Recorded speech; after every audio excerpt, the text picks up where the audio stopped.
it's a circuitous relationship, and some of the things that we've heard today, to my mind, reinforce that. And I think the problem is that people are faced with so much information, it's very difficult for them to know whether they can trust this or that source. They try to go to the ones that they know. You know, in my country, it's the BBC. But you know, even an institution like the BBC is criticised for apparently not being as showing both sides of the argument as it ought to do. So people are also mistrustful of some of the sources that ought to be good. So when people start having that sort of mistrust, they start to look at alternative sources, which can, as we know, can be very dangerous.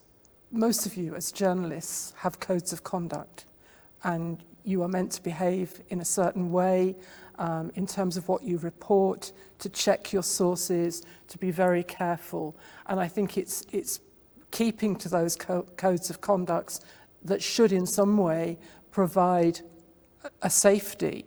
But of course, we are dealing now, for many reasons, with a very, very sceptical public. And that makes it much more difficult. But all the more reason for you've got to be even better